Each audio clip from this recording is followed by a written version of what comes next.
terms of playing, I actually think T1 might have the edge, but my overall prediction does lie for Global Esports. What we saw at Lock-In, the way they were trading and their calls just seemed just a bit cleaner than what T1 was able to prove. I think I'm going to go with T1. I think this sounds corny, but I think they do have that home turf advantage. Okay, and That's fair. And I think that again, a game like this where so many of the years of Valorant were played not in environments like this, I think that is to T1's benefit. And look, if Global Esports takes it, I'm excited. Okay, that's sick, but I think T1's a safer bet for me. I think it's going to be close. Like you said, it's really hard to call for this one. I do think Global Esports is a bit of a wild card right now, just because there's so much unpredictability with them. And if there's anything I've seen in Valorant, it's like unpredictable usually somehow gets ahead. So that's that's the only reason why I decided to go with Global Esports. Also a bit of Southeast Asia love as well. I mean, all fair, right? And that's another region. We talked about Japan in the previous match while we saw Zeta Division, but South Asia has been just huge for Valorant. They've really been growing. They've been running their own, right, like tournaments and leagues, constantly having different teams win as well. Of course, Global Esports has always been at the top there, but they've had several other competitors and rivalries. And so to build these stories and then to have a star player like SK Rossi, and now to bring that brand and that player to a broader stage, to an international stage, to start competing at VCT Pacific, it's very exciting times. And one of the other things I'll give an edge to Global Esports is, quite frankly, the IGLing. I think Aaron just has a little bit more experience, a little more stability in his IGLing compared to Munchkin, who also has been IGLing for a while, but the stylistic difference, I think Aaron perhaps being a little more open to flexibility and the mid-round calling than what we saw from T1 over at Lock-In.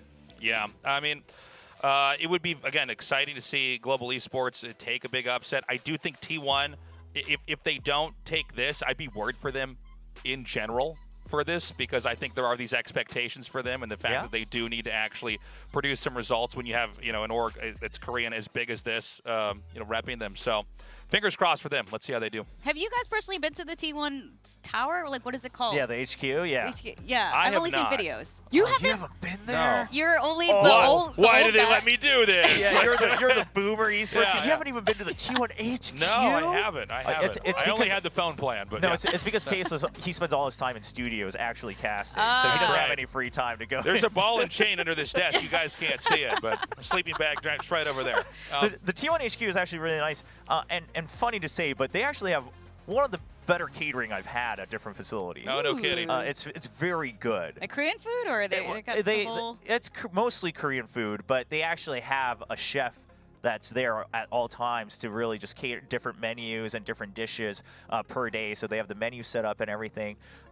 When I visited, it was a couple of years ago, they were like working on their roof garden and everything, just so they could have like a rest area for people to just get some fresh air in the middle of Seoul, where you have a little more, gardening and trees and whatnot. Are they like gardening like the fresh vegetables that the chef is then making for their players? I don't know if they're making vegetables that they're eating. I think it's probably just like a couple plants they water up there, but that sounds really nice. I mean, hey, your T1 roof vegetables you're gonna eat. We do know that Faker likes to, garden at home as well. That was in his old documentary, so maybe he's the gardener at Who knows? That's his retirement plan.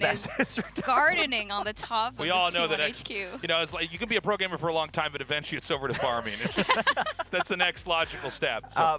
But honestly, I wouldn't be surprised if they are either working on or have some sort of facility, and if not, surely because of what they've learned by building that HQ, wherever they have it set up, it's gonna be catered to what the players needs, right?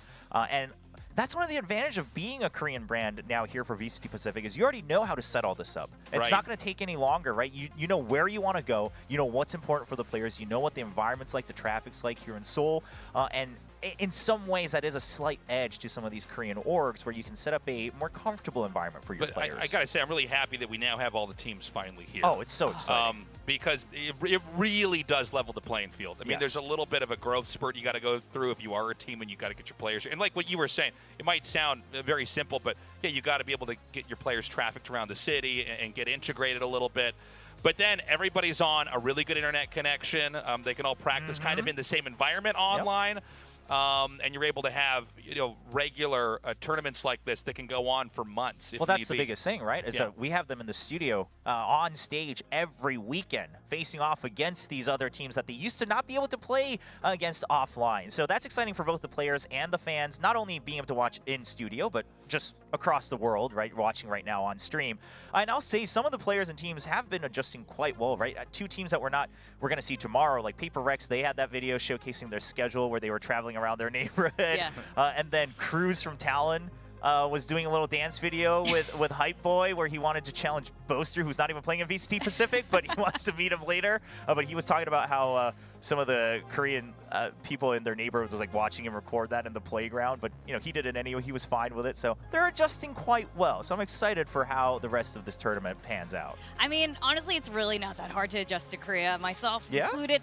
I mean, it's so technologically driven. Sure. The Wi-Fi, I know for some of these teams coming from certain countries, and you know how unstable. There's a little rainstorm in the Philippines, for example, and then like the whole team can't play. So to be here on like the ultimate like esports Wi-Fi place. I mean, well, this is kind of why it started and worked here to begin with, right? Is Koreans are always like technology focused, and the internet's very fast and quick, and so just to break the fantasy just a little bit, my apartment, for whatever reason, once a week, my internet dies on different days at 2 to 3 p.m. So it's not all perfect, but it's generally pretty good here in Korea. Very specific. I feel like we've got the worst internet I've heard in Korea. I probably am unlucky there. That's rough, man. You got to move, man. I'm working on it. That's crazy. Just making excuses for your gameplays already. My gosh. Yeah. Oh man, we're starting that today on day one. We're going to start to target each other about fired our right away. games. I know we just met. Wow. But yeah, I mean, I'm just kidding. I'm sort of. I don't know. I have yet to play against these guys, so we'll see. I've seen some sick clips of yours, Victoria. I won't name any of them, but there were some sick moments from Victoria's stream when she was playing Valorant. I'll just let that sit out there on the internet. I've been fully inspired by the VCT players. I just watch and get the inspiration. Yeah, you just got to soak it in. I've been fully inspired by the VCT. I mean, okay, with that, I know you guys want to see Game 2. We are getting ready for that, so we're going to have more coming up for you right after this break, so see you guys in a bit.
Welcome back to VCT Pacific. We are ready for Game 2. Let's go and watch the walk-ins for Global Esports and T1.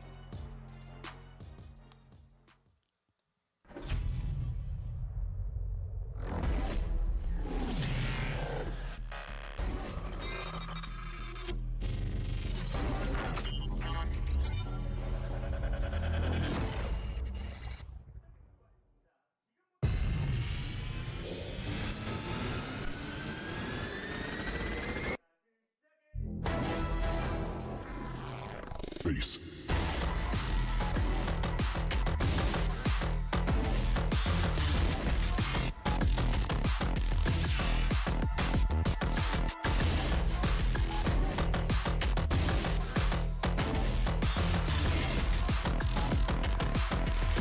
I am never gonna get over this music. It's so good.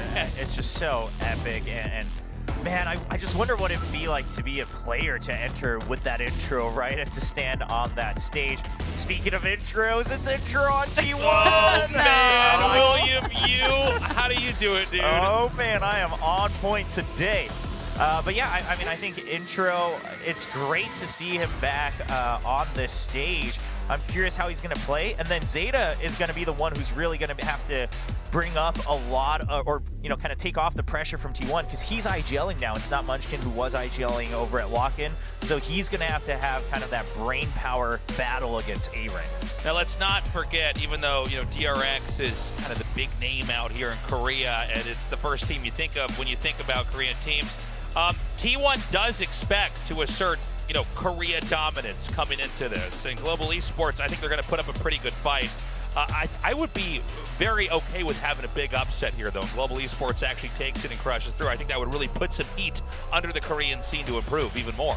Yeah, I hear nothing drives Korean spirit like good competition. Yeah, I mean, kind of the joke of Korea, and some truth to the culture is that if you're not #1, you're forgotten, right? Yeah. So it's going to be an uphill battle for T1 and Global Esports as well.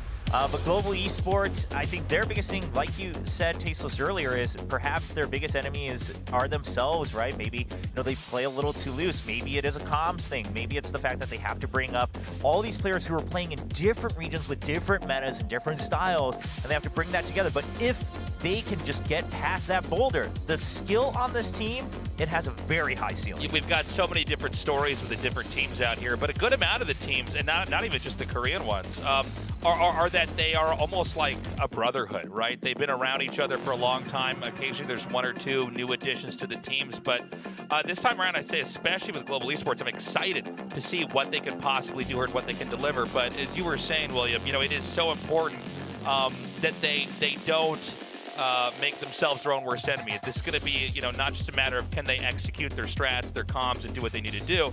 It's going to be a matter of, self-mastery here going up against a team like T1. And, one thing we do know about T1 in every game they've ever had is that they always have excellent coaching. They know how to groom and grow the best players possible in the world. Yeah, they actually just added some coaching staff as well post-lock-in, so curious to see if that has made some drastic changes to basically how crisply look. Quite frankly, at lock-in, they were playing very default heavy and just working off of kind of situation-based trading rather than having some set plays. Whereas Global Esports, again, that's why I give them the slight edge, is they did have certain set plays ready. They had a playbook. It just wasn't quite deep, and then there were some cases where some of their players would overheat just a bit too much. So I think Global Esports, at least based on lock-in performance, they have a slight edge in terms of starting line.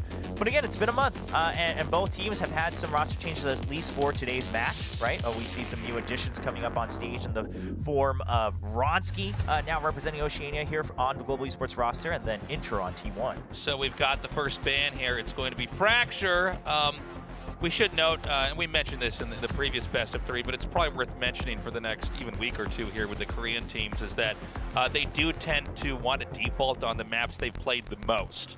Right? They want to wait for the maps that are fresher, that are newer. A lot of times they'll save those for later. Ooh. We'll see if that's going to be the case this time around. I'm curious about this. I wonder if it's simply that T1 just don't feel that they've had enough time to work on the new split yet, because while Global Esports did pick it at lock-in, it didn't look good, okay? I'm just going to say it like it is. They looked like they had a tough time against Vitality. So curious to see that T1 still bans it out, knowing that Global Esports at least feels comfortable on that map enough to pick it. It's also possible there are mind games going on we can't even quite follow because there's so many matches that have to be played here. It's possible they have certain strats or plays they're saving for other teams that maybe they feel like they can, get away with this this best of 3, or maybe on another map they want to try something else out here. First pick is going to be going to Pearl.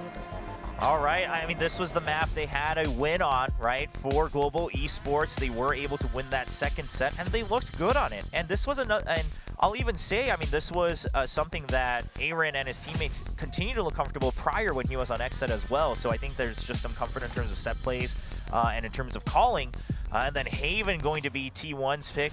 Again, it seems like T1, they want to stick to kind of the more traditional maps that have been around a while, where even if they haven't had as much time to work on set plays, every player is kind of used to their own position here on this map. Yeah, a lot of times Koreans will go for kind of more of a comfort opening instead of maybe trying to be creative and maybe playing some of that more experimental stuff, whether that even be with maps or even with agents, to save that for later on. So the Haven pick, not shocking. I think T1's going to be a tough opponent on that as well.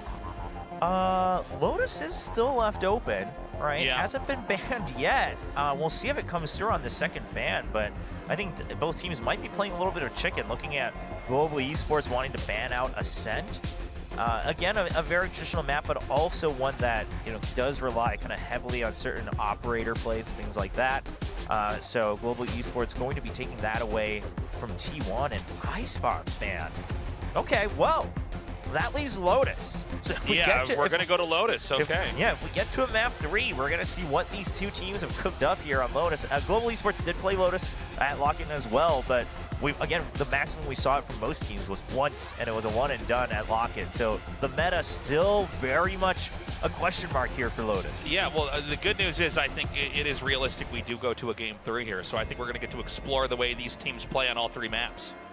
That'd be very exciting. And all 3 maps very different in terms of style as well. Even though Haven and Lotus are both 3 sites, Lotus, I would say, is even more attacker-sided, does lead to a bit more of a chaotic play style, just given the entry points for each site. They're a little bit tighter than they are in Haven. So I'm curious to see how each team has really broken down their own translation of each of these 3 maps. And in a second here, we're going to be going into the agent selection. So we, got to see. Are we going to have anything crazy, anything that's out there? Earlier on in the last best of 1, we had some pretty vanilla stuff coming here. So I've got my fingers crossed. We maybe even have a Gecko pick. Yeah, I almost forgot that Gecko's in on this patch right Gecko, now. it's like, who's that? Who's the guy with the short hair? What's that? Well, I mean, T1 is picking the much more current meta, right, with Harbor and Viper. So they're going with the same picks we saw actually from Zeta Division with Carpe on that Sky instead of the Silva. So that's a big change, right? We've only seen Carpe really playing that Silva. Now he's picking up the flashes, so he's going to have to be even more in tune with the team. Meanwhile, in Global Esports, they're going to favor the KO and the Fade, so the double initiator, and then the Astra. So a bit of a kind of previous patch meta here, but nonetheless, in terms of theory, double initiator, there's nothing wrong with that. Yeah, we got texture on Jet again, something, if you've been watching the cast here from this studio for a while, we've definitely seen him on that agent quite a bit, and so this is going to be a fun one. We are moments away from getting started and going into this on our first map.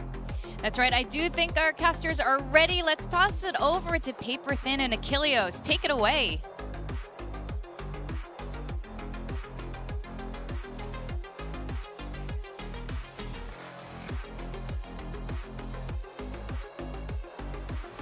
Yes, indeed, we are ready. Thank you guys so much for breaking things down and setting the stage for this matchup. Because here we are, and it's time now for Global Esports versus T1. Now, quickly before we jump into this game, gotta point out, got 3 players on the side of T1 whose competitive careers in FPS began on this very stage, all the way back in Overwatch Apex run by OGN. You've got Carpe, you've got Saya Player, you've got Munchkin. These guys have been on this stage before. They have played in front of incredible crowds, and they find themselves now back home where it all began. Did Batsy?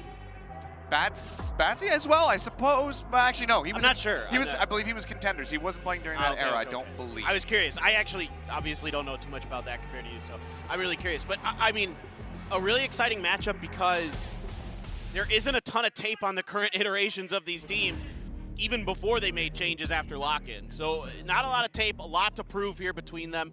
And I had a really quick talk with the GE coaches before we came in here, and I just said, hey, what's the game plan for today? What can you tell me? And they said nothing.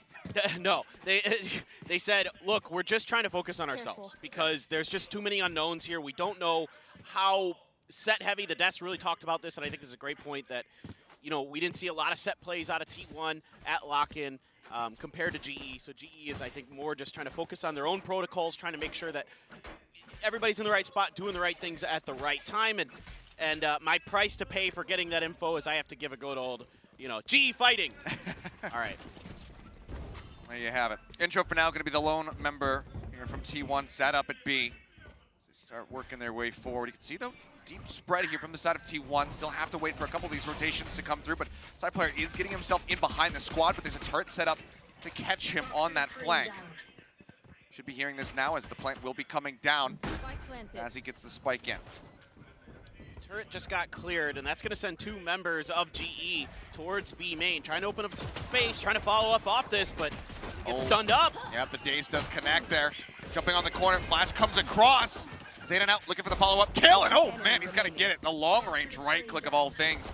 As Aaron now finds himself the last man standing, the Cove needing to be broken, and Intro is just going to hold for this one, and Zeta will find a third. T1 go ahead and kick off with a pistol round victory.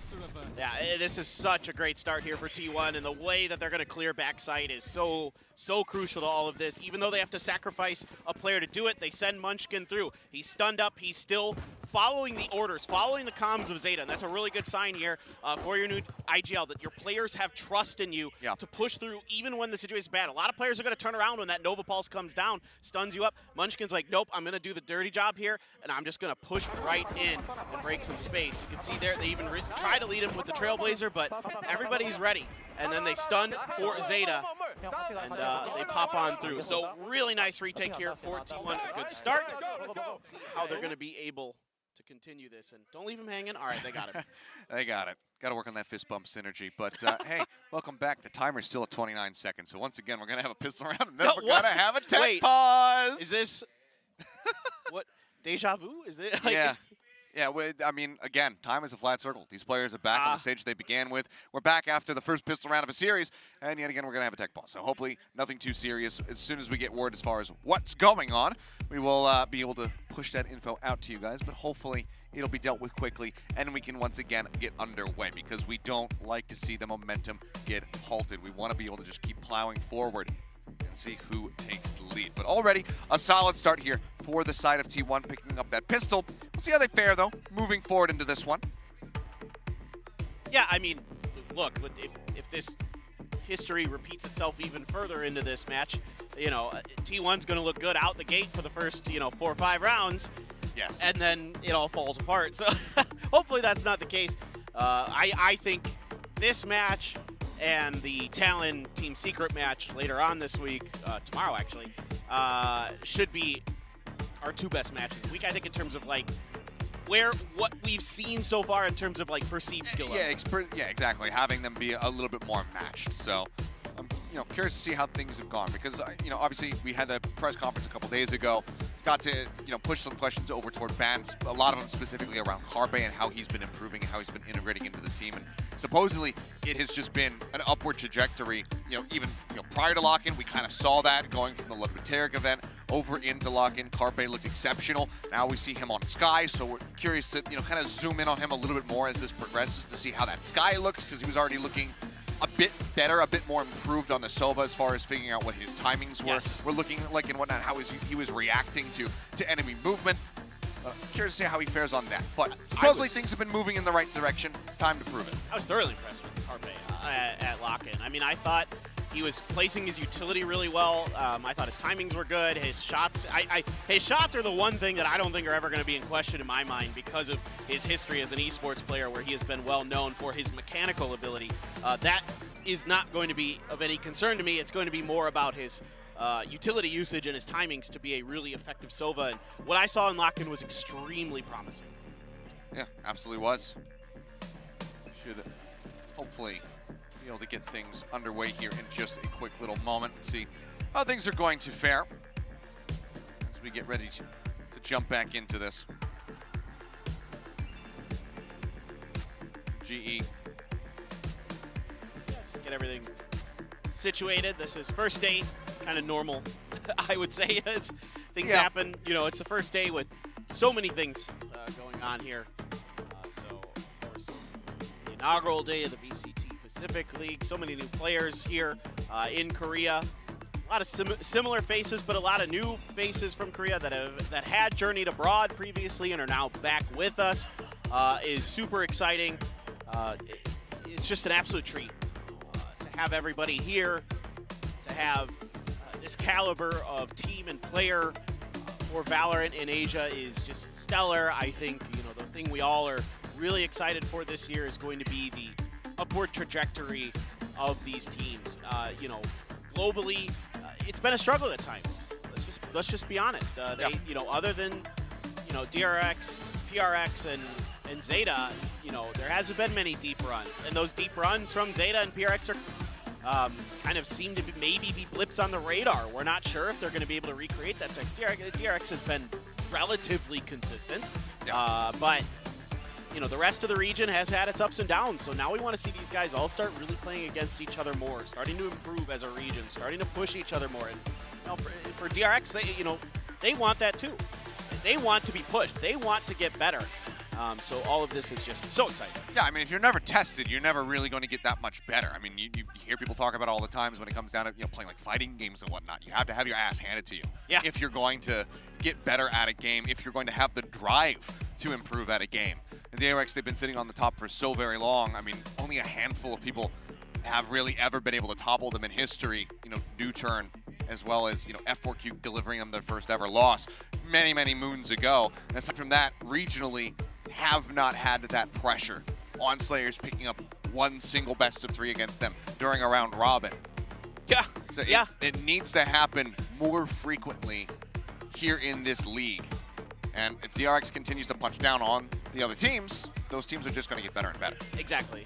So that's what you need. I mean, the best way to get better is to lose. That's the funny thing. A lot of people don't kind of think about sometimes. It sucks to lose. It's not fun. No one wants to do it. But sometimes the best way to get better is to lose. So you gotta go through the gauntlet. You gotta test your mettle against the best of the best to be the best of the best. Yeah. It's very rare that you're just gonna come out the gates and be, you know, like Vision Strikers into DRX. Like, very few teams are gonna have sort of that set history that they had, you know, in Counter-Strike, in TAC FPS, to be able to kind of propel themselves naturally into this scene. So this year is just so fun for me. It's such a great learning experience because we get to see so many different iterations of these teams and players. You know, I love the way the desk was talking about it with global esports, because they are global. We get to see so many interesting kind of players and strategies and ideas, and you can see the talent on this team at Lock-In. I mean, you know, Texture, maybe the Korean Jet, you know, quote unquote him or Meteor in my book.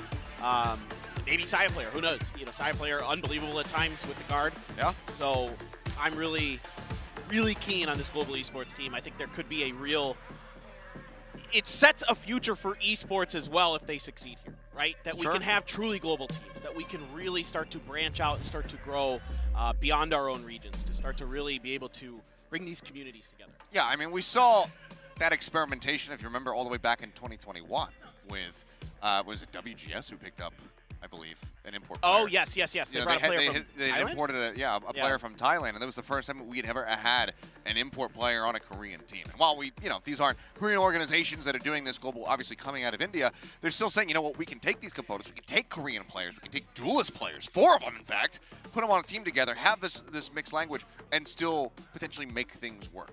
We saw those glimmers over at Lock-In with their performance, being able to take that map off Vitality and looking good doing so.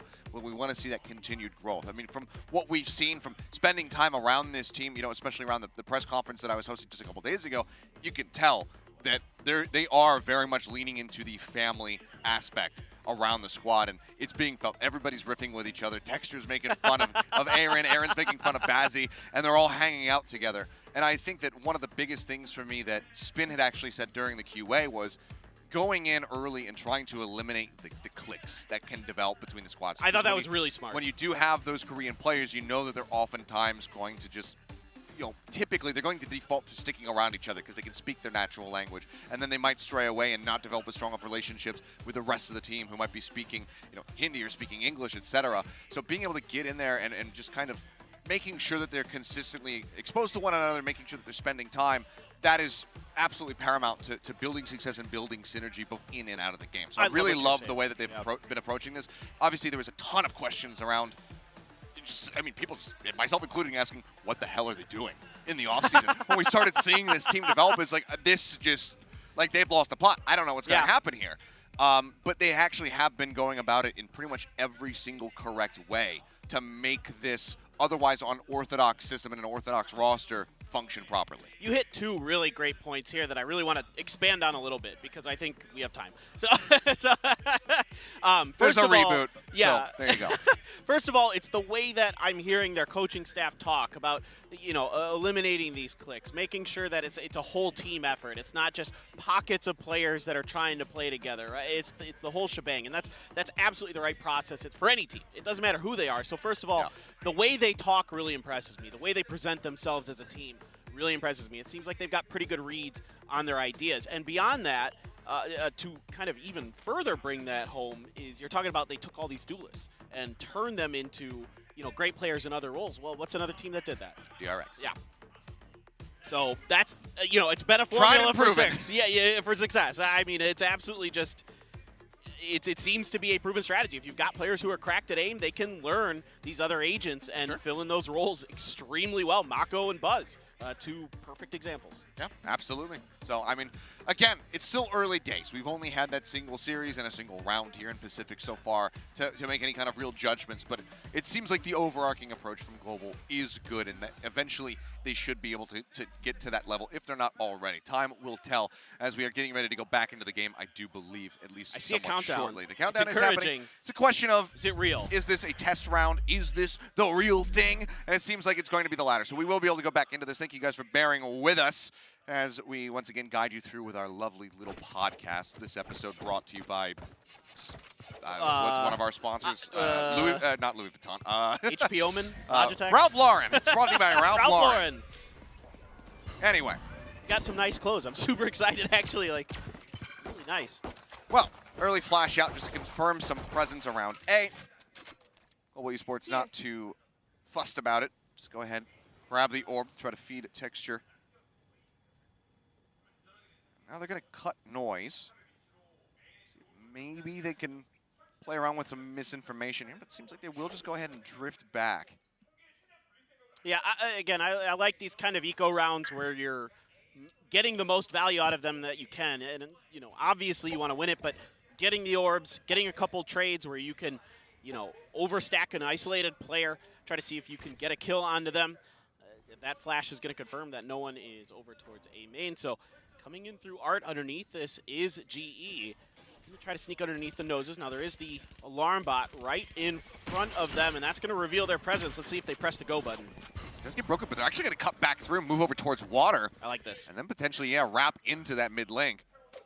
Seems like that is going to be the case. Intro. 30 seconds left. The lone guardian here.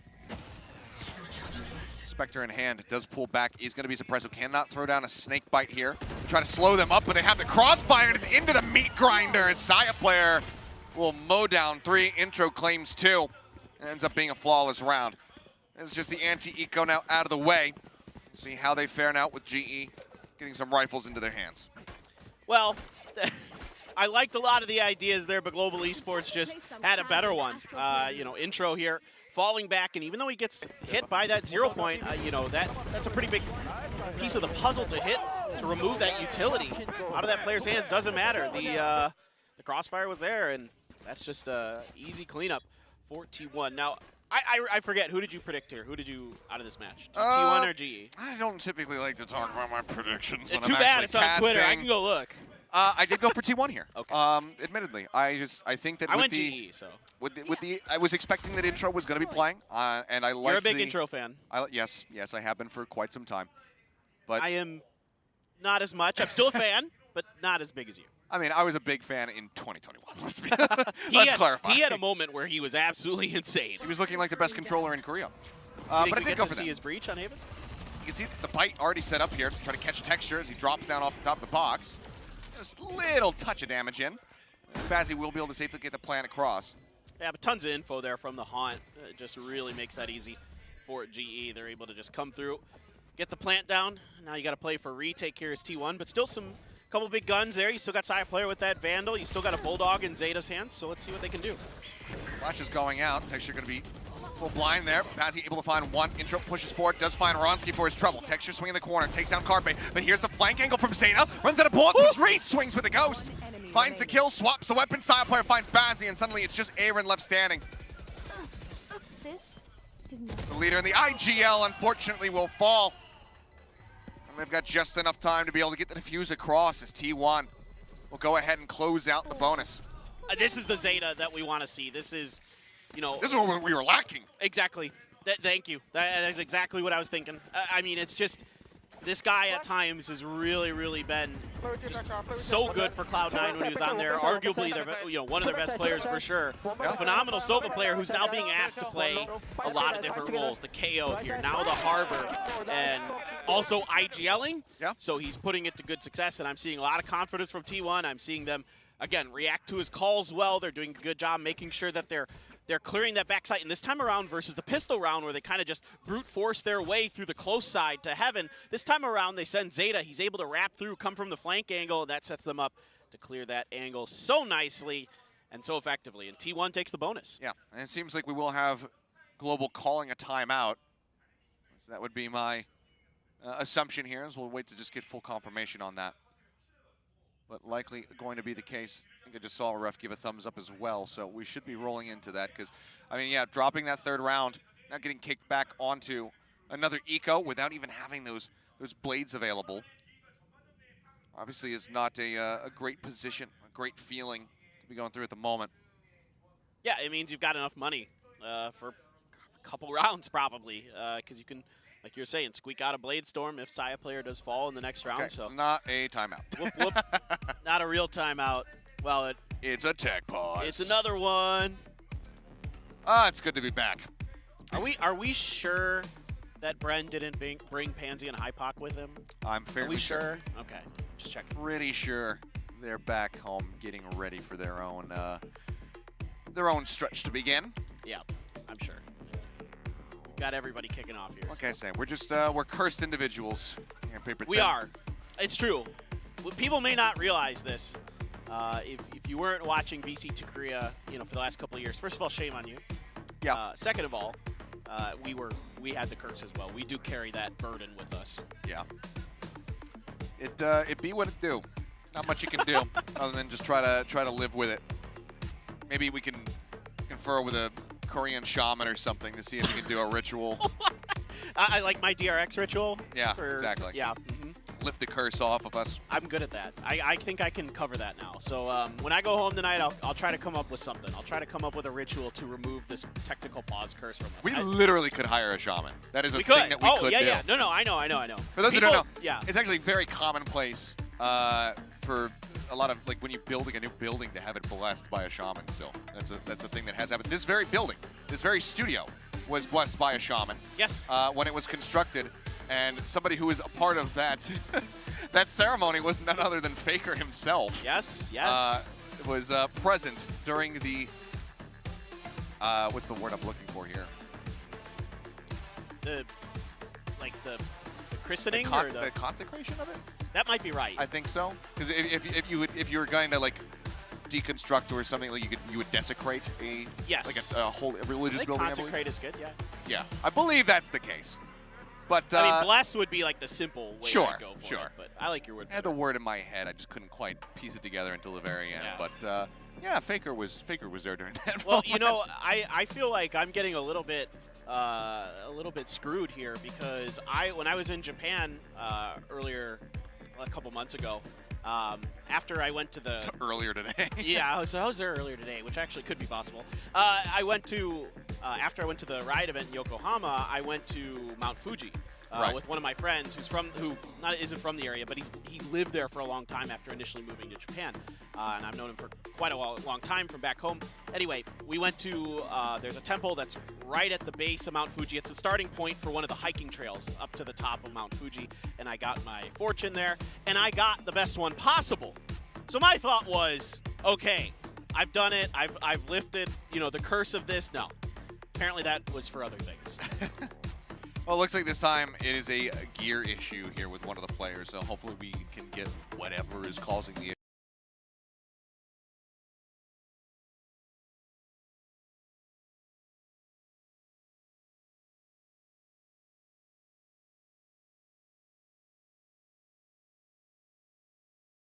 issue. I think it might be with texture side. Swapped out or fixed. Yeah. And we can go on our merry way. Normal things that happen.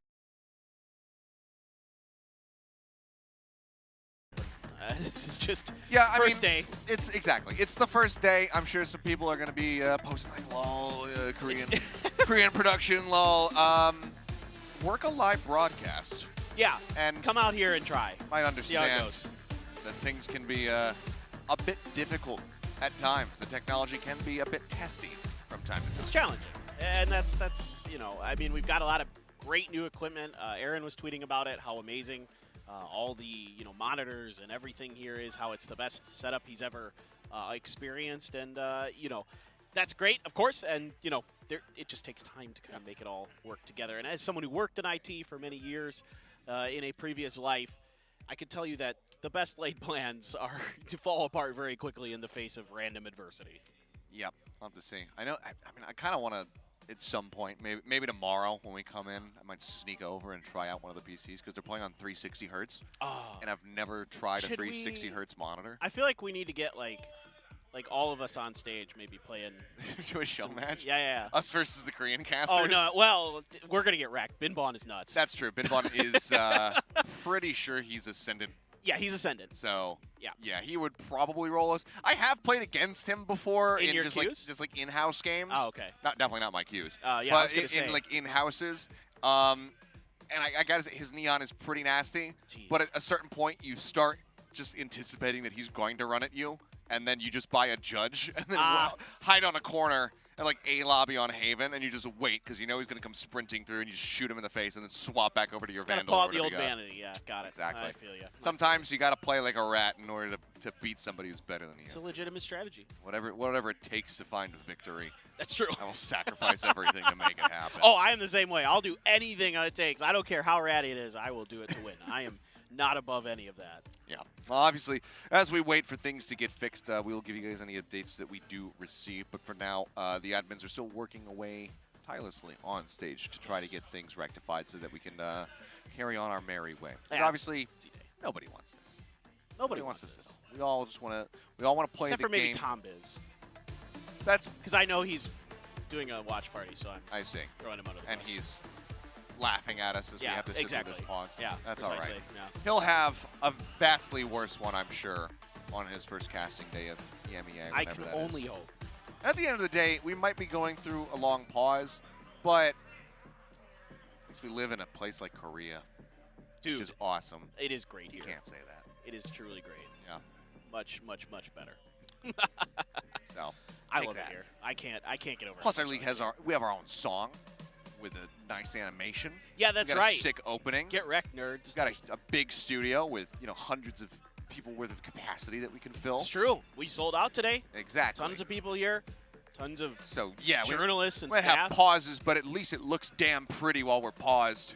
I had a really nice interaction with a fan during the break here. A very nice guy from China came up and said hi and knew who we were, and he's listening to the cast. So, nice. Thank you, David. Appreciate you coming down. There's this other guy, this British guy who was here that came up and said hi to me. He had like a mustache and everything. He said he was trying to become a caster. A caster? His name was like, yeah. His name was like Ben. Does he? Or like Brendan or something like that. Wasn't he like friends with a bald guy? Yeah. Yeah, something like that. Kind of like a white head. He looked familiar. I think I might have seen him in Sao Paulo as well. So apparently he travels around a lot to see VCT glasses events. and, so yeah, exactly. Similar to yours a little bit. I hope it works out for him. I hope on his road to become a commentator. I hope. I wish him all the best. Best of luck. I remember when I was in that position, just trying to make it work.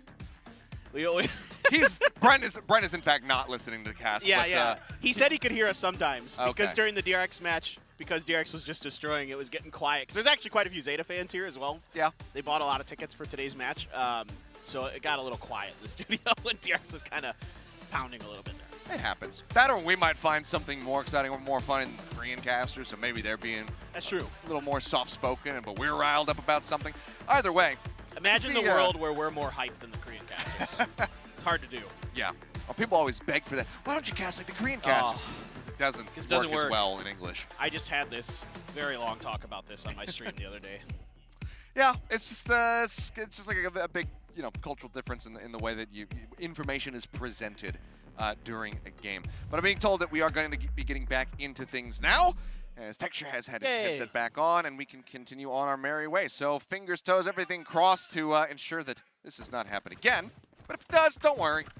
We'll guide you through it, as usual. Exactly. More episodes for the podcast. Yeah, I'm just going to start clipping things from our broadcast when we have these and then upload them to Spotify and SoundCloud. Only tech pauses in the building. Yeah. That's the name of our podcast. Pausecast. Something like I don't know. Okay, well, I don't think Ronsky knows what hit him. I don't think many people would be expecting that. Munchkin was just ready. Absolutely brutalized. Granted, again, this is going to be an eco, dropping the bonus.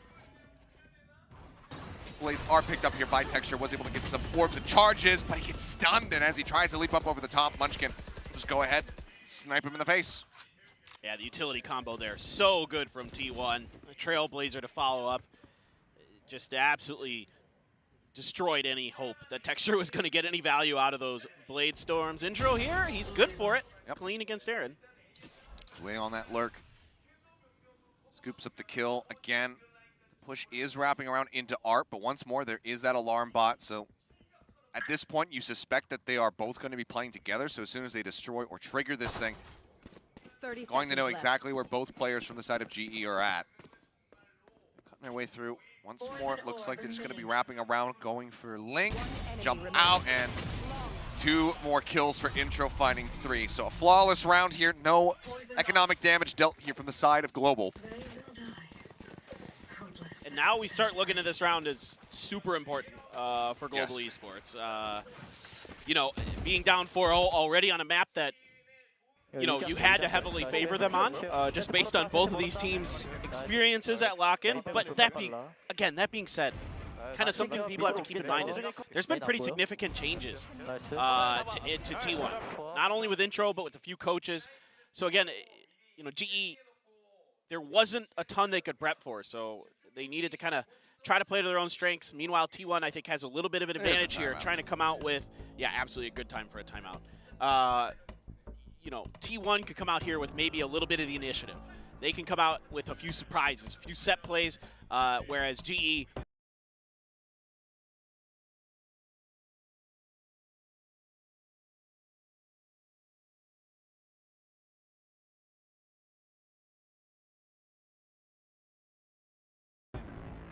kind of on the back foot because they have a little bit more tape on their players. Obviously, we have Wrongski here, but you know, we don't have SK Rossi, so it is a little bit different. But for the most part, you're gonna have a pretty good idea of the general thought process. You still have Aaron as the IGL. You don't have a different IGL like you do with T1. So absolutely, I think GE a little bit on the back foot. Let's see if they can use this timeout to kind of change the pace, change the initiative. Yeah, I mean, you know, mentioning Rossi, one of the things that he had said when he was doing a stint on the desk over at Lock-In was, you know, he was talking about when your IGL is finding kills, when the IGL is fragging, and how that can really inspire confidence and a drive to, you know, want to, you know, match them in that regard. You see your leader leading the way, you want to be able to follow in their footsteps and have a similar impact.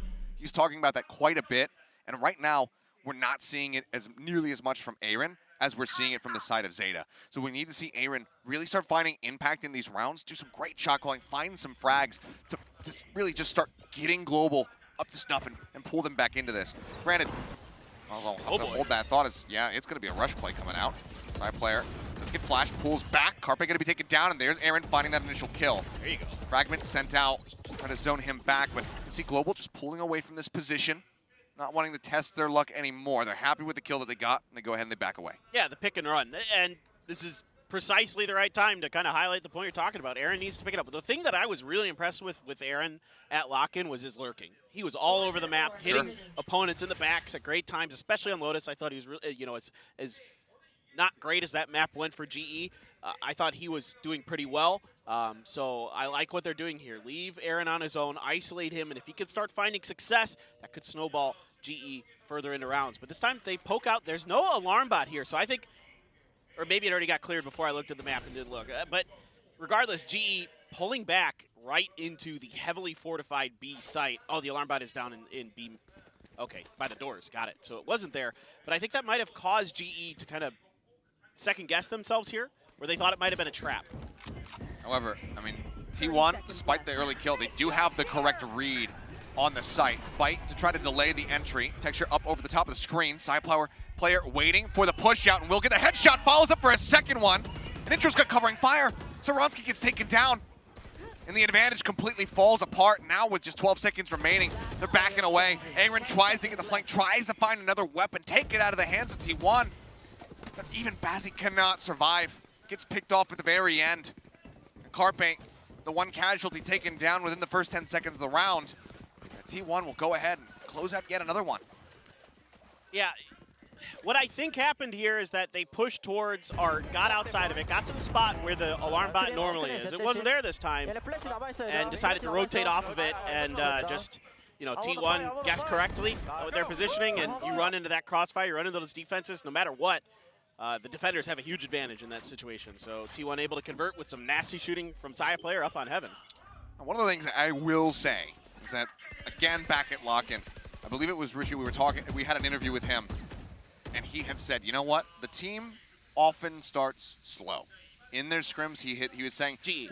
GE. We might drop our first map, but then we bring it back after that. And we kind of saw a bit of that. Yeah. With their series versus Vitality. They had their pick of split. It went 13-4, and then they crushed when they went over to Vitality's pick of Pearl. Now they find themselves selecting this map, and things are looking a little bit rough. Granted, there's still time to turn things around in this map itself, but even then, I'm not going to be counting them out of this one should they drop this.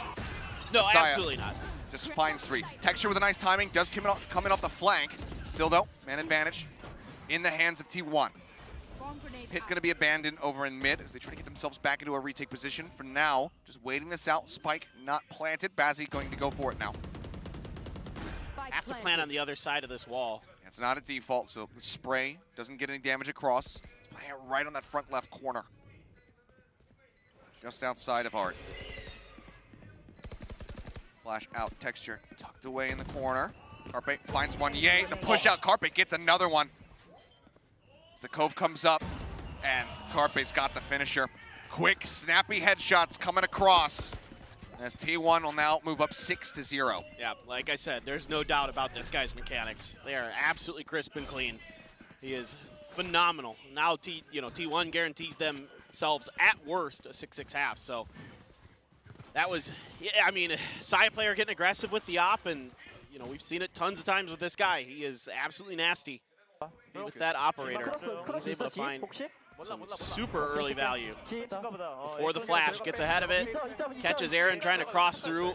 Prowler follows it up, but it's a little late, and then Carpe just absolutely crisp with those Vandal headshots. Yeah, this is looking great for T1, man. I mean, it's we can only hope that it's just that kind of typical. Okay. Oh, that was a little bit off. We play the highlight reel for Saya player. Like, look at these off shots. His timings are perfect, and then he just kind of whiffs an easy one there. Little jiggle peek still coming out. Knife to try to force him off his position. Doesn't have a tailwind available. Goes ahead, backs away. Munchkin looking to go ahead and retake, but now they know the presence of a second player. Saya again, not connecting the shot. Swaps to the shorty in case they decide to aggress on his position, but Texture's wrapping around the back, and it's an easy kill. Now an operator in hand. The A-site widely open aside from this KJ util. Love the change of pace here from the side of GE, recognizing that that space was being left open by double doors. And Texture's able to take advantage of it, come through for the pinch, and get a really big kill. Now the lockdown, trying to set this up, you got to know that the back alley there is going to be open here. Yeah, it's a slow swing. As Munchkin, what is that? Spike down A. 2 quick kills, and he just gets the read! What? Mows down Texture, the gun is gone, and Munchkin's on for the ace! He's pushing for it as well. 30 seconds left. Not See like Intro this. trying to set it up. Munchkin will fall, and Intro will just run him down. I was so impressed with the way GE played that round. Again, you kind of recognizing that if the alarm bot was outside of Art, that they had some open space, and now I'm seeing pings out here from T1 identifying that space that Texture took to get that backstab onto Saya player, but then it's just this. I mean, you got players stunned up here, Flash as well. Yeah, I was gonna say, I don't think he saw anything there. I think he just kind of sensed that, or maybe he heard the updraft. I think that they had heard the updraft. I think that there had been maybe a shot coming across as well. Either way, they just knew that Texture was gonna be positioned there. Granted, yes, it's a 4K in an eco, but the manner in which Munchkin did it, so very impressive. Might not be the kill, and ooh, Bazzi, great answer back. Punishes Saya before he can dash to safety. I was gonna say Wronski does get tagged up, knocked down to 37 HP by that clip shot through the wall. They at least still have the player alive. Texture now moving in, finds one. Carpe only gonna be good to finish off the weakened KO. Right there. Spike planted. Zeta tries to get himself into a decent spot. Ball comes up, sprays across a little bit, trying to see if he can find any quick picks. Hope now down, instantly broken. Still have to be wary about this fight coming through from the link. Zeta gonna be good for 1. They start getting the read on this, and Munchkin wins the fight. Texture gonna be taken down, but do they anticipate that Aaron is also going to be in this position? They need to be watching for it. Munchkin gets at the half, tries to take the fight. Aaron will shut it down. Global Esports now on the board here in the 8th round. Yeah, there's that Aaron flank that I've been looking for. Able to finally get some value out of it. So Huge win here for GE. Still making it really, really challenging was T1, pushing it to a 2v2 there towards the end. So even investing a reckoning at that point, feeling like they had the confidence, they had the ability to potentially take that round away from GE and really put the nail in the coffin, but just barely. GE's able to hold on there with a really nice flank from Aaron, but man. All right, now let's see if that slowness is out of GE. Let's see if they've kind of found their groove, picked up some steam. You know, Batsy getting that early kill, really setting the tempo here for them. Had a couple ults. Oh no, he's so good. Texture taken down, no command out, and Wronski, okay. He gets himself on the board. 0 and 8 prior to that, but what a great shot. Lockdown just gonna be waited out as they continue to encroach upon this A site. Still have Zeta, still have intro. Back over towards B. Flash out confirms presence. Yeah, caught Wronski there. Now you're seeing some pings coming out. I think maybe there might be worry about a flank coming through mid as I see a couple players pushing that way. Meanwhile, Munyet just trying to hold things down, looking for a aggressive push out of T1, maybe expecting some kind of pressure. It's not going to happen. Looks like they're going to set up for either a full 4-man push. A little bit of utility here. You do have the Nightfall for Batsy. Looks like he might be dialing that up. 30 seconds left. Nightfall across. That's all the information the T1 need. Munchkin again. Sat back over at dugout as Carpe just pushes the smoke. Does find Wronski. Shifts instantly in to the Trailblazer. Jump on the corner. Trying to get that stun across, can't make it happen. Intro now going to fall. Sprays out through the smoke. Bazzi managing to find 2, finds a 3rd. Carpe will shut him down. But now needs so much more. The 1v2, both players damn near full HP. Carpe down to 42, goes for the tap. They know that this isn't a commitment. They get the right read. The push comes out, the timing a bit off.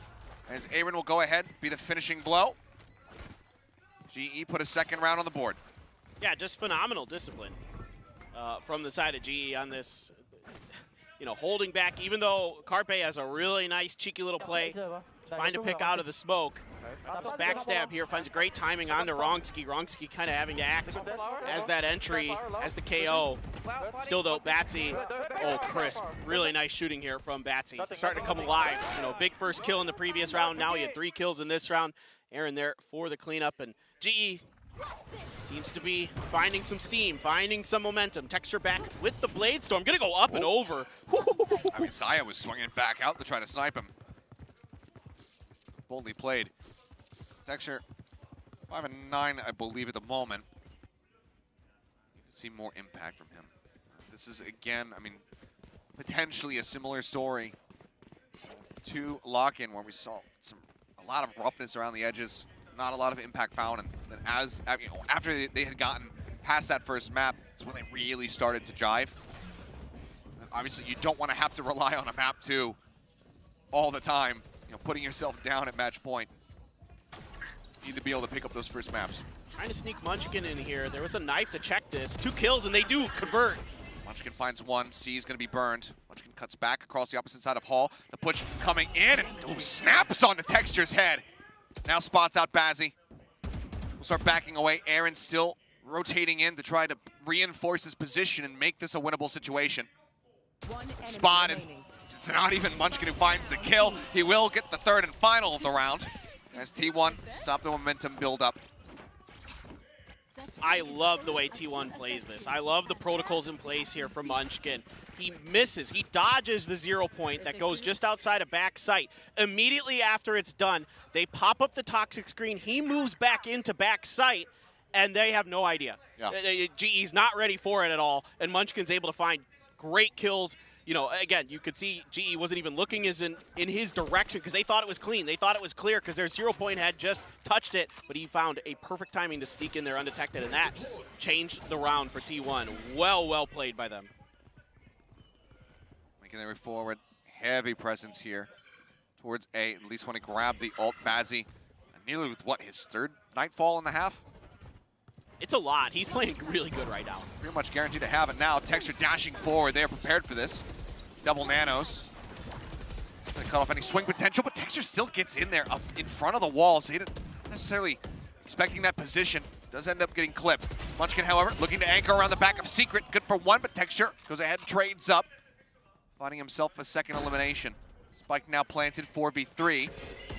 Turns away from the flash, but just can't steady the game. Carpe swings around, finds one. Shot goes wide, Saya dashes out, keeps himself safe as the Nightfall is going to be committed.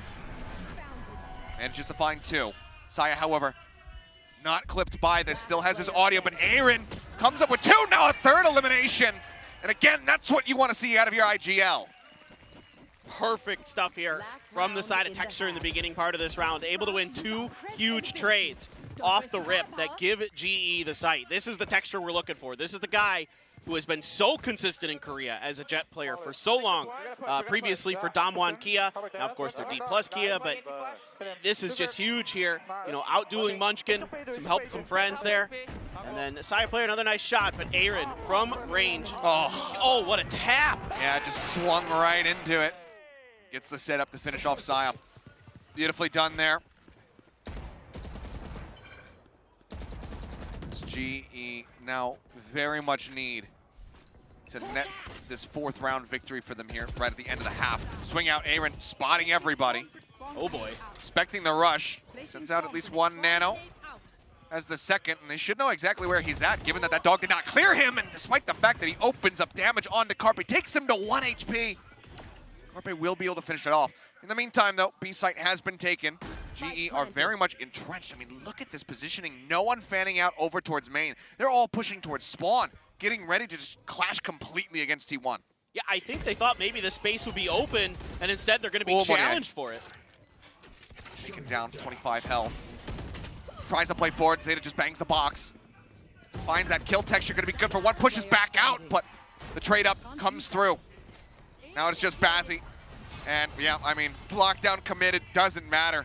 They would have flushed him out, but they find the kill all the same. T1 going to close out the first half on the defending side, 9-3. I really like the IGLing for Zeta so far in this half. I mean, obviously it looks good because they're up 9-3, but the call here to push onto Aaron, knowing the situation, knowing that he had his lockdown and they could remove it, one of the most crucial pieces of the equation for any team is having that lockdown, right? One of the biggest ults in the game. Yep. And as soon as they know that they've got Aaron likely isolated, because you know, a lot of Killjoy players like to play off on their own, kind of holding down the flanks, they just push. And Aaron does everything he can to try to delay it with those nanoswarms, but it's just not enough. The commit is there from T1, and they are all in, and they succeed. Yeah. Fortunately, gambled with cutting back into spawn rather than committing in towards mid. Wasn't sure if there was going to be that extra alert coming out of Art, so kind of felt like he was in a rough position. Had to just maybe cut across over towards B, get himself into shops, but there's just far too many people encroaching on his position. They just can't get away. So a very solid defending side here for T1. But this is also, historically, Aaron's strong suit. So now we'll have to see how the shot calling is going to look as they swap this side. Yeah, absolutely. And I think a key here for GE is, the defender side, it's kind of something they would like to lean into, but also getting that op into Texture's hands. Sure. If you guys aren't super familiar with Texture, he's a phenomenal opper, extremely consistent. He may not be the flashiest opper, he may not be a guy who's updrafting all over the place and doing wild stuff with it, but he's super consistent, he's super clean with it. He has always really impressed me with his sturdiness as an opper. So, sure. The sooner you can get that into his hands, the better to try to turn this around. And they definitely need it. They need that impact. And with some great moments in that first half to, be able to net them those 3 rounds. Texture as well, joining him right near the top. Here we go. At this point, I can do nothing but apologize, ladies and gentlemen. It's just it's just the way. We're just destined to have this happen. It's just one of those days. It's just one of those days, man. Yep. It's all right though. So we'll wait for an update, see what the issue is. Seems like it may be on the GE side. With Wronski, figure out what's going on, then get things underway. Yeah. I gotta say, obviously, a bit of a rough start here for Wronski, but it is worth reminding everybody that this is his first official, VCT event. Right. Especially as far as something international, because this is very international. We have an extremely international league. Right, he's played other stuff before, but yeah, all of Asia involved in this. And granted, wasn't able to make it over to lock-in, didn't get to perform on that stage. We saw Rossi in his position. Now that Rossi can't be here, we see him stepping up. So this is a bit of a debut for him. So, there's obviously a lot of added pressures that are going to be coming in with that. We'll go ahead and take a look back at some of the replays from this first half, though. They're able to close out this last round. I do want to give GE some credit here. Yes, the first 6-7 rounds, whatever it was, they lost in a row. Not ideal, not the way they wanted to go. But in the second quarter, we'll call it that, right? Sure. First half is 2 quarters, right? Two halves of a half. The second half of the first half. Yeah, exactly. I'd rather say second quarter. In the second quarter, I thought they were making good adaptations. Again, playing off, even when they lost rounds, playing off that alarm bot positioning, trying to rotate in and around that, even though it didn't go their way. The ideas are solid, I think, fundamentally. And then I really like the way that Batsy, like you mentioned, he was really cycling through those nightfalls really quickly. And towards the end there, we saw one where he threw it out as part of their execute, and then he saved it the other time for part of their post plant to really help lock it down. So little things like that actually make a huge difference, because it throws your opponents off and it makes their ideas and their planning and their protocols much more difficult to follow through with. So there are some good things to take away here for GE, but right now T1 looks really good. Yeah. I am super impressed with the way they're being IGL'd by Zeta. I think he's calling round around some really good in-the-moment decisions. Everybody seems to be on board. The communication seems to be great. I'm seeing just commits to the right decisions. They're confident in that, like you were talking about. When your IGL's fragging as well, but also when he's making good calls, that sets your team up for success. It really just fuels that confidence. Yeah. I mean, we're talking about pressures, for both of these squads. I mean, let's talk about, pressures on T1. They come into this, an organization that, during their time trying to compete in North America, didn't find much success, didn't qualify for a couple of those challengers splits. Now they come in under this organization name, the most successful Korean org, period. Ever? Yeah. They find themselves on this team, back on Korean soil for the first time, with a roster that obviously had a lot of questions around it, as far as the way that it was assembled. Carpe coming in, having not been playing Valorant, there was a lot of eyebrows raised at this. So there's an immense amount of pressure on these players to deliver. C1 is not only one of the most successful orgs, but by way of their success, also one of the largest fan bases in Korea. And when you suddenly come out and you're representing that, there's a lot more pressure applied to you than there might have normally been. Let's call them passionate fans. Yes. Very passionate fans. Very passionate fans. I mean, and that's the thing for T1. Like, the pressure's there to not just to succeed because of the history, but because of the fan base, to bring them here, to bring them to this team, to this esport, to this stadium, to come here and support them. So, yeah, tons of pressure on them, but I like a lot of the pieces they have in place. Particularly for me, it starts with Zeta. I think he is just an all-around one of the most solid players you'll find. Clearly now showing some diversity with the way that he's able to change in his, not just his agents, but in his role on the team. And he's still performing very well. Saya player at his best. We've seen some absolutely ridiculous stuff from him. Where he just takes maps over by himself. So this team, I think the future is bright, and I've liked what I've seen so far from Intro, and I hope it continues. Well, talking about that shot calling, let's see how Zeta fares now on the attack, because this is where I'm expecting to see a lot more of an impact, a lot more clean calls for the side of Aaron. This is his bread and butter. And already Ronsky getting things done. They lose out on texture, but Aaron arrives, finds a third elimination for the squad as Carpe tries to get the push on Abazi and ends up getting cut down. Intro now on his lonesome will fall. And very swiftly, Global will go ahead and start things off with a pistol win. Intro just kind of got lost in the sauce there. He was in the middle of all of this, trying to find a flank, trying to find something, but Rongski here off the back of that great haunt, able to find 2 kills. Hopefully that gets him going. Set up your players who are struggling a little bit, give them the opportunity to find some value, and Rongski just kind of W-king in the back sight. Finds 2 huge kills to give. Wait, what happened to the score at the top? I looked at the top and I'm like, wait a minute. Yeah, we have to flip that around. looks like we've realized it. It's having a little minor issue, and Texture with a nice early kill. catches Sia player pushing out into B main. Quick shot across.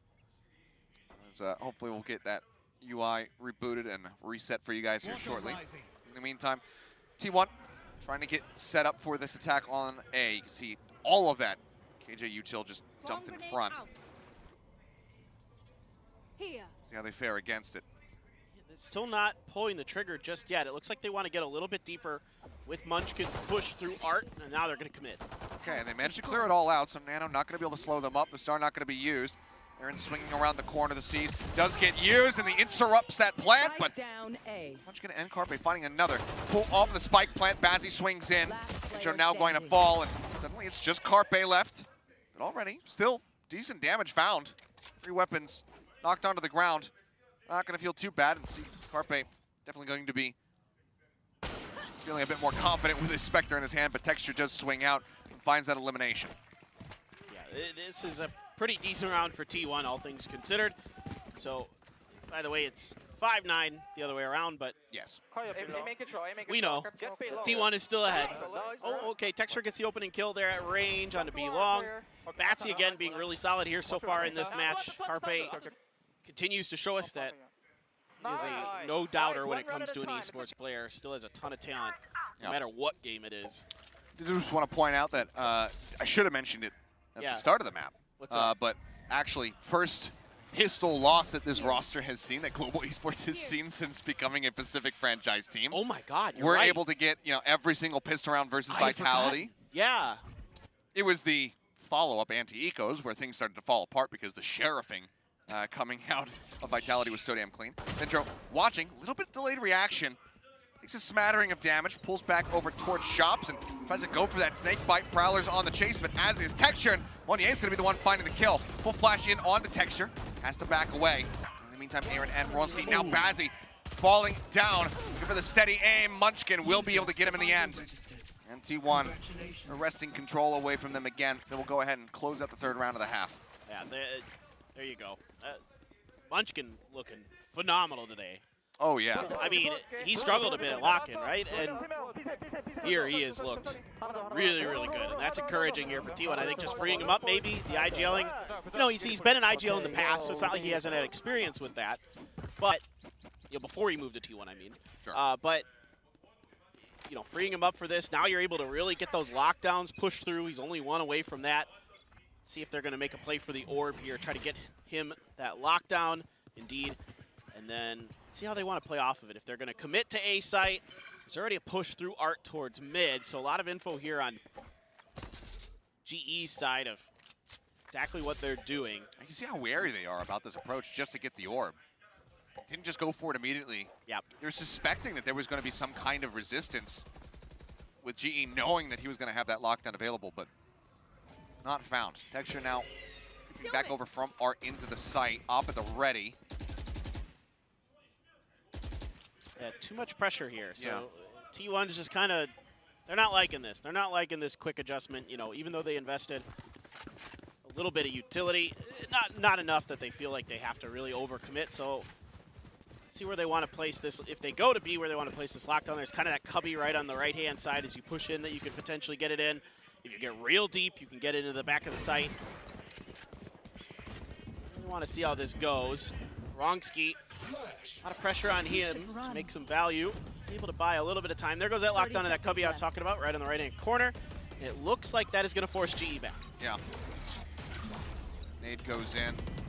Munchkin just setting up the turret. They can move in for the plant. No one's going to be detained, but they're going to start swarming in back pretty soon. So they have to get this plant down ASAP. Hope's going to be broken. Zeta taken down. The spike now not planted, just 10 seconds remaining. Carpe able to find one, and I think that T1 overcooked this. They waited far too long to try to go for the plant.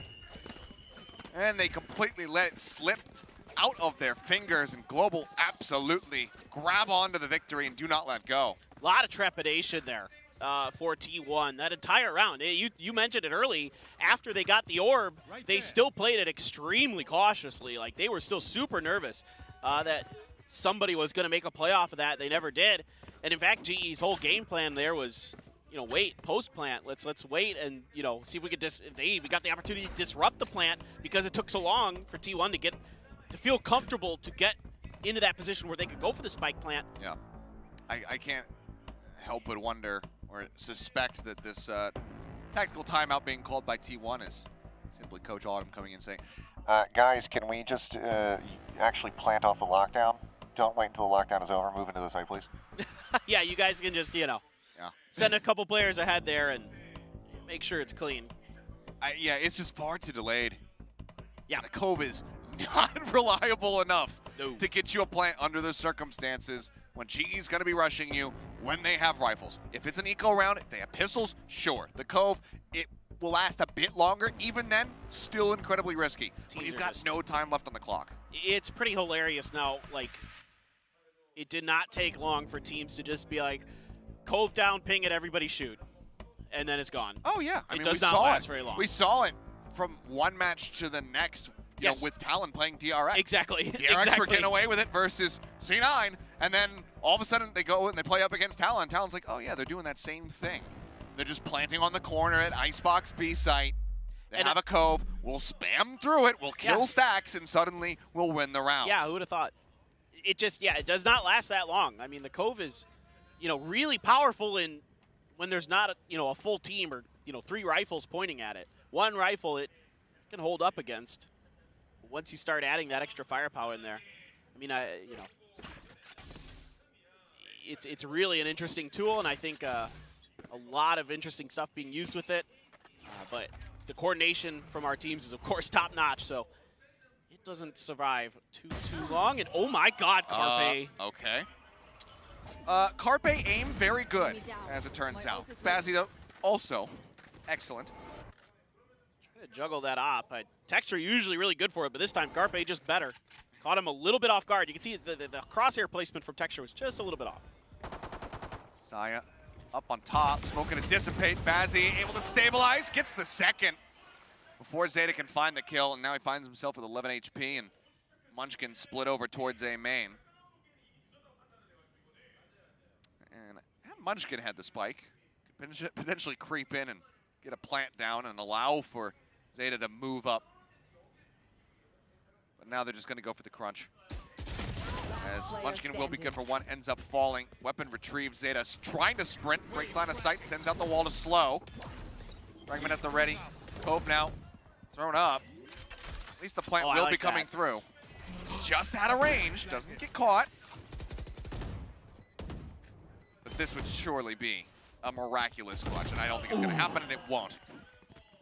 Ronsky dodges the bullets, finds the kill, gets the defuse, and that's gonna give him the ult for the next round here as GE keep themselves alive. Yeah, pretty good round here for T1.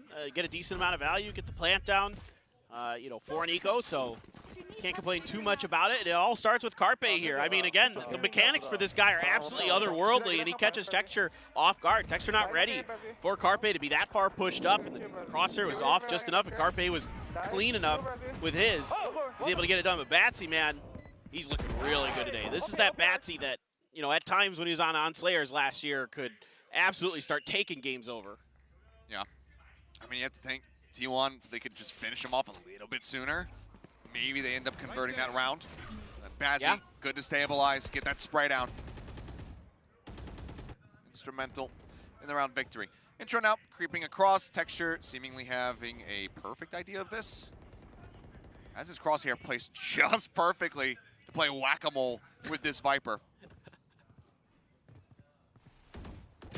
See if he's got it. Carpe has his ult behind this. Going to use the Trailblazer. They're kind of cutting off angles here. This is a pretty interesting harbor wall. They used it to check 2 corners, right outside of mid doors and right outside of Art, to know how much space they had.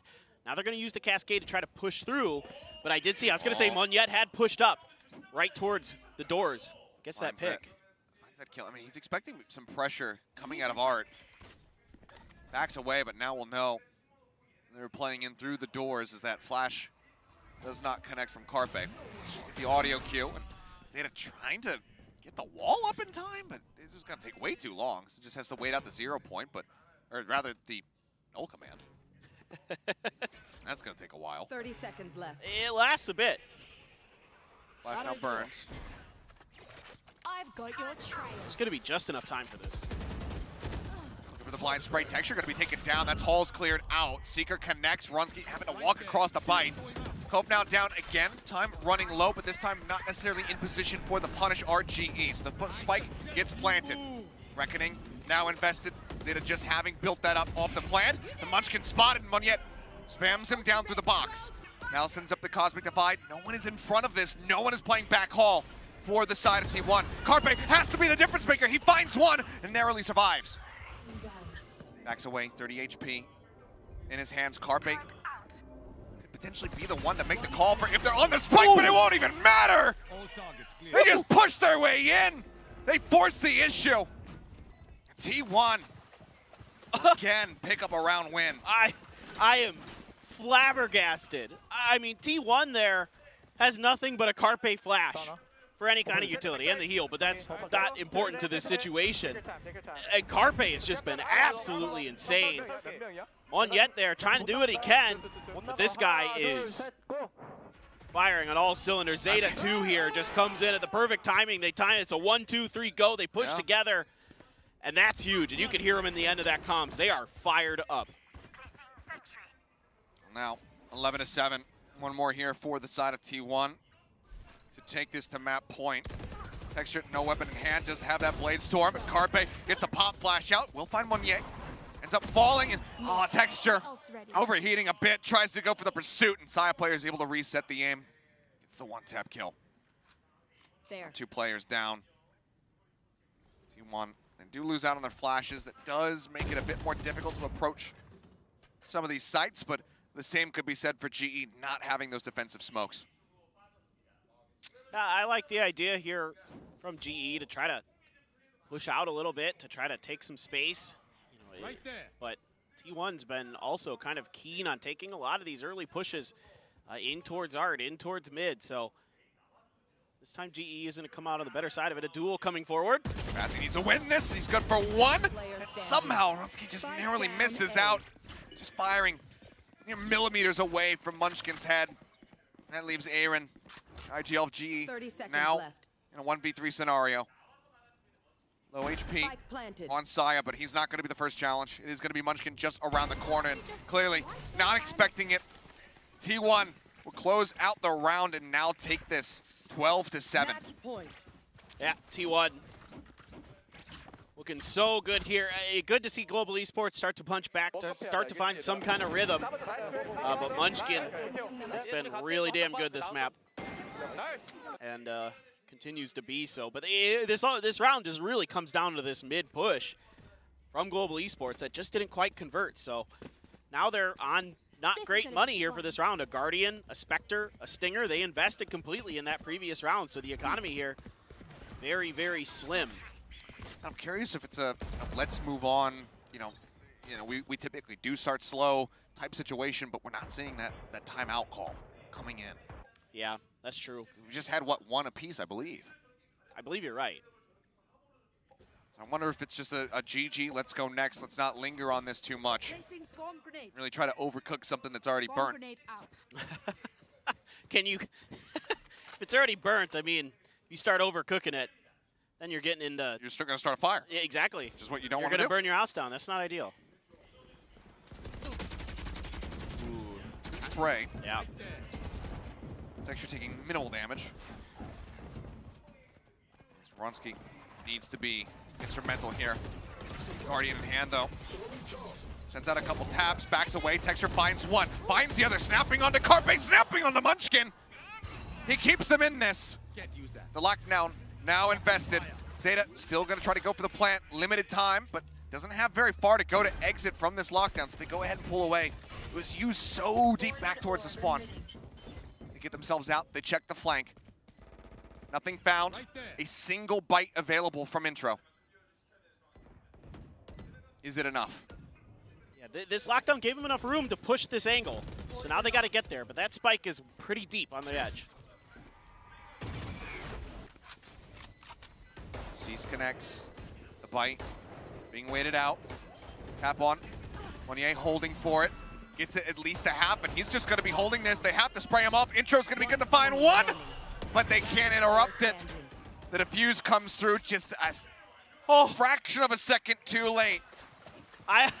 I wasn't sure for a moment if he was going to get it because he died like right as he finished it. And I was like, close. Did it go? Did it not? Ooh, boy. Well, okay, GE barely holds on, and now they can at least somewhat stabilize the economy here, but Texture just absolutely filthy on point. Oh, yeah. I mean, if Texture one fewer kill, this map is over. Yes. So, stepping up right in the moment that he needed to, but yeah, I mean, you can see just how close it was. T1 not going to be given the map victory quite just yet. Still need to work for it. Weapons, though, obviously, still not great. Still not great. Zronski for now. Ready. Still having that Guardian. 2 Spectres here. No ults to speak of, whereas there are 3, now 4 available as Carpe gets the Seekers online. T1 likely to invest all of his to end this. Yeah, absolutely. You got everything to play with here. See how they get it done. They're going to open up the site, throw down the Cove, get the plant down here. Munchkin looking to see if anybody's going to try to disrupt. Takes quite a bit of damage, has to back away. He does have a lockdown. He's going to use this at a little bit more of an unorthodox position. On the 8, does he fall for this though? The bite comes down just to try to stop him from being able to push in, get that destroy. Hit now, invested on the back end. Ping's coming down. Carpe searches for some tags onto Bazzi. Doesn't find him though. Oh, side 1 players. HP! He's Wombat wins this! How? Bazzi now taken down.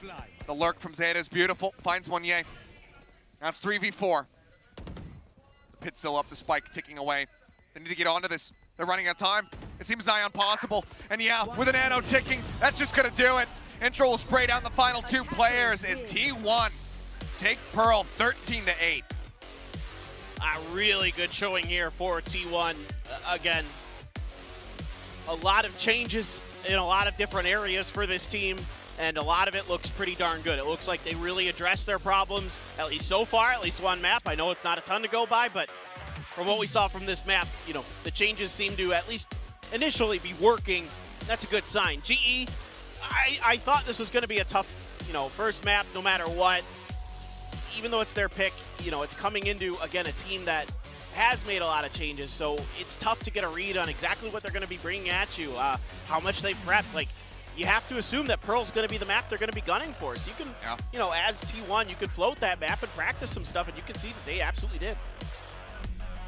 Really nicely done here from the side of T1. But again, I want to know, is that prophecy that Rushi spoke of back at Lock-In going to come through yet again? Do we just see them drop the first map and then run it back on their opponent's map pick? We'll have to just wait and see. Obviously, that's going to be Haven, a map that we have not yet seen from Global, and I believe also haven't seen it from the side of T1. So this is going to be somewhat new territory. I'm excited to see who's going to be able to walk away with this one. But for now, I mean, all of the things that we were concerned about after their showing versus Furia from the side of T1, it feels like it's washed away in this series a bit. Yeah, absolutely. We like the Munchkin that we just saw is like the upside down world version of the one that we saw at Lock-In. Whatever they did with the Munchkin from Lock-In, I don't care. Wherever you lock them up, you can leave them, because this version of Munchkin looks a hell of a lot better. I'll say that much. But I do want to see GE be able to have that rally back, to be able to make this a more competitive series. Take this second map, take Haven away from T1, knock some wind out of their sails, take the breath out of their lungs, ride this into a third map to try to close it. I agree with you. I think it could happen. I mean, again, you can see that GE, after those initial 6 rounds where they kind of slid, they immediately were basically going blow for blow with T1 the rest of the way. So you feel like GE's got their groove. They've got a lot of the problems that they had at the beginning fixed. So let's just see if they can find that supposed magic that they've got as the round goes on. And I've heard that from other teams as well, that they do struggle in the beginning of their matches. Well, we'll see what happens. For now, we're going to go to a quick commercial break, and on the back end of that, the desk will be breaking down the action from map number 1, and then we'll carry on with the series. So don't go anywhere if the action continues in just a bit. Favor the KO and the bait, so the double initiator. Dropping on the corner, flash comes across. Zeta now looking for the follow-up kill, and snake bite here. Trying to slow them up, but they have the crossfire, and it's into the meat grinder. As Side does find Ronsky for his trouble. Texture swinging the corner, takes down Carpe, but here's the flank angle from Zeta. Runs out of the leader in the IGL, and Blade Storm's intro here, he's good. Link jump out, and two power player waiting for the push out. Will get the headshot. Seconds remaining. The back corner. Carpe finds one. Yay. The cove comes up. Here's wrapping around the back. Ooh, it's a slow swing. And Munchkin won it. Two quick kills, and he. Protection now moving in. Finds one. They start getting the read on this. Couple ults. Over. And ball. Sprays altitude to find two. Finds a third. There's a knife to check this. 2 kills, and they do. Outside of Hall. Push coming in. Spawn. Munchkin who finds the kill. Getting clipped. Munchkin, however, looking to anchor around the back.